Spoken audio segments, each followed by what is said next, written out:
Commitment. It means taking a stand. Taking a stand for you. It means delivering. It means coming through. What if you don't keep your commitment, Les? What if you give it everything you have and you come up short? Or if you don't give it everything you have, what if you get weak along the way and you throw in the towel on yourself? You surrender to your emotions. What then? A lot of people become discouraged. They become frustrated and they say, oh, what the heck? And they go back to doing what they were doing before, saying it doesn't work. You get to make a choice. Is failure going to break you or is failure going to make you? You get to decide. Failure doesn't. It's okay to fall. It's okay to cry. It's okay to go home. But quitting should never be an option. It's not in falling that makes us failures. It's in not getting up that makes us failures. And you get to decide if you get up or you don't get up. We're going to take setbacks. We're going to take some defeats from time to time in our lives.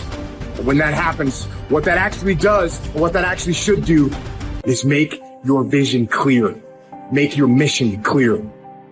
Anyone who's successful has failed much more than you know.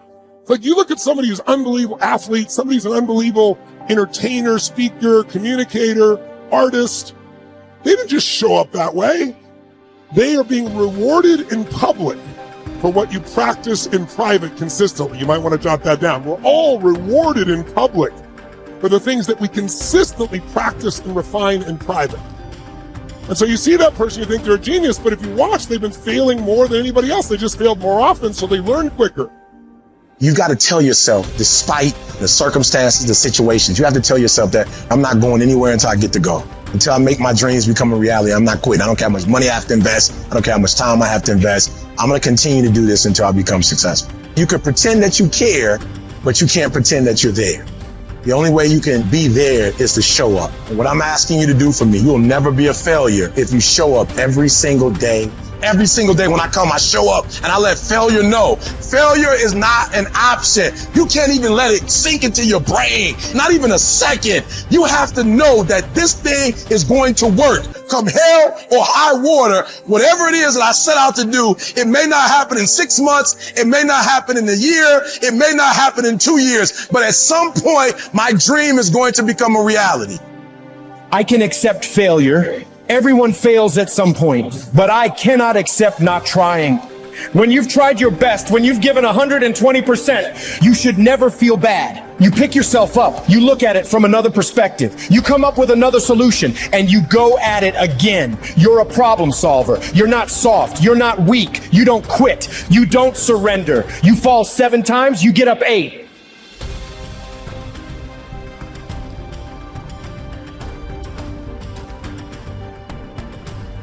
There is a cycle of history that is plain as day. Good times create weak people. Weak people create bad times. Bad times create strong people. Strong people create great times. This is the cycle of history. Our thinking, our process is so affected by the way we're raised generationally, the experiences we go through. So let me give you an example of why we're having challenges today and why I'm more than hopeful. Let's say you were born in 1910. Now, think of it this way first. Remember I talked about pattern recognition, pattern utilization, pattern creation. What gave humanity its greatest jump in its capacity was pattern recognition around seasons. Up until that time, we were hunter-gatherers, barely able to survive. It all depended on what was happening in the environment. We were dependent on the outside world. But once we understood the seasons, that planting in the springtime and then taking care of through the summer, boy, in the fall you can reap. And then there's gonna be winter, you gotta hang on to this stuff so you can survive. Once we recognized that pattern, humanity transformed. Communities were created, eventually cities and countries and states, right? So think of it this way. There's also a pattern of your history as a human. 0 to 21, 19 to 2021 is a springtime where everything's easy. It's easy to grow. Growth happens. You don't have to do squat. Your body grows, life grows. And some of us had a more protected childhood. Some of us had no protection. We had to step up and take care of things when we were 7 or 8 years old. But regardless, overall, it's a time in which people look out for you. You're taught things. You consume what you're taught. But once you come 19, 20, 21 roughly, and sometimes it's 16 for some people, 25 for others, but you get the picture, you enter a new season of life. You go to the summertime where you start testing and go, well, this is what I was taught, but do I really believe this? You know, this is what people say, but now I'm in a relationship, you know? And so all of this next 20 years is an explosive growth period if you work at it from 21 to 41. From 42 to 62 is a reaping time. If you planted really in the spring and you pushed hard through the summer, you're gonna reap. Now, if you didn't plant in the springtime, you're gonna weep in this season. You know, you're gonna be like, I don't have any money, I don't have any time, I don't know what to do, where am I going? But that's a season of power. That's when you really start to be able to lead companies, businesses, environments, and so forth. And again, some people get there earlier, some later, but overall, generationally, that's it. And then 63 to 83 is winter, and that winter time is a little different for somebody. Right now, that time is, maybe it's time, I'm an elder in the community, now it's time for me to mentor, to communicate. And if you're lucky, it goes 83 to, say, 103. Or the oldest living human is about 119, if you were lucky enough to do that. Maybe you get an extended period of time where you enter the next springtime. So there's seasons that you gotta understand, because if you plant in the winter, I don't care how hard you work, you get no reward. If you bought a house, sounds wonderful, in 2007, normally great, 2007, probably not so great, you're probably just starting to do okay in the last 3 or 4 years, right? So there's a timing to things. There's a timing in your life. There's also timing in history. So imagine you were born in 1910. When would you come of age? 19 years old, 1929. What did you grow up with? World War I ended during that time, the whole world celebrated, and the roaring 20s began, and you're in your teens, cars, radios, parties. You can't wait to turn 19, 20, 21, right?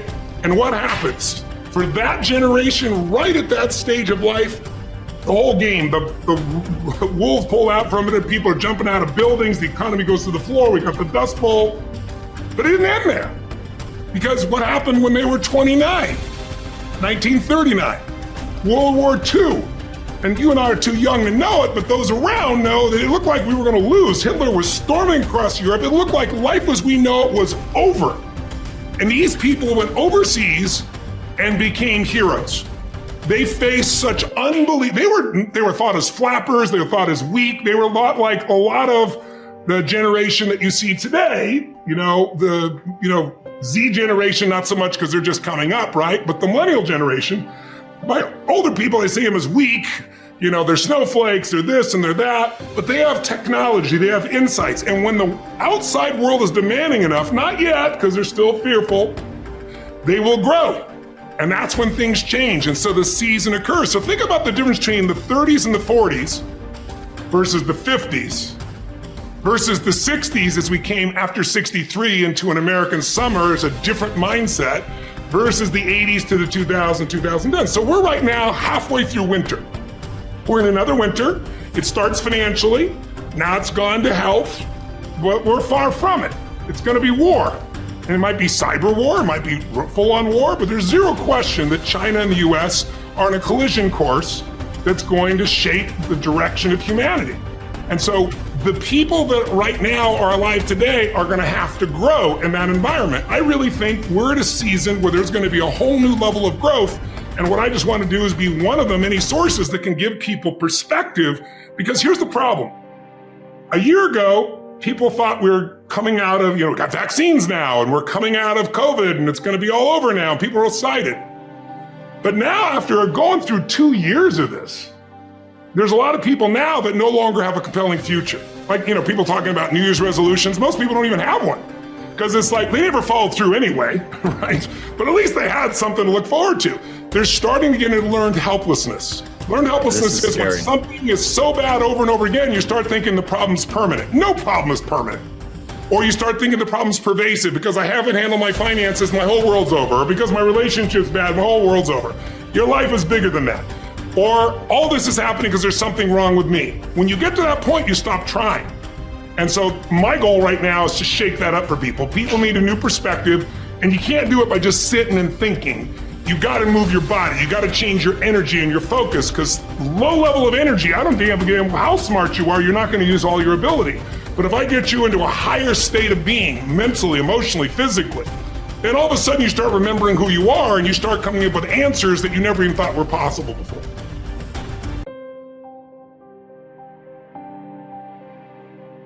You will hear many people saying, "When I am 50, I shall retire into leisure. When I am 60, I shall give up public duties." And what guarantee do you have of a longer life? Who will allow your course to proceed as you arrange it? Aren't you ashamed to keep for yourself just the remnants of your life and to devote to wisdom only that time which cannot be spent on any business? How late it is to begin really to live, just when life must end. Stop letting yourself be distracted. That is not allowed. Instead, as if you were dying right now. Stop allowing your mind to be a slave, to be jerked about by selfish impulses, to kick against fate and the present, and to mistrust the future. In your actions, don't procrastinate. In your conversations, don't confuse. In your thoughts, don't wander. In your soul, don't be passive or aggressive. In your life, don't be all about business. It is essential for you to remember that the attention you give to any action should be in due proportion to its worth, for then you won't tire and give up if you aren't busying yourself with lesser things beyond what should be allowed. Putting things off is the biggest waste of life. It snatches away each day as it comes and denies us the present by promising the future. The greatest obstacle to living is expectancy, which hangs upon tomorrow and loses today. You are arranging what lies in fortune's control and abandoning what lies in yours.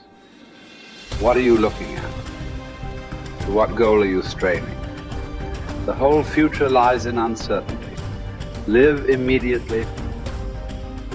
The best livelihood, particularly for the strong, is earning a living from the soil, whether you own your land or not. Many can support their families by farming land owned by the state or private landowners. Some even get rich through hard work with their own hands. The earth repays those who cultivate her, both justly and well, multiplying what she received, endowing in abundance all the necessities of life to anyone willing to work, and all this without violating your dignity or self-respect.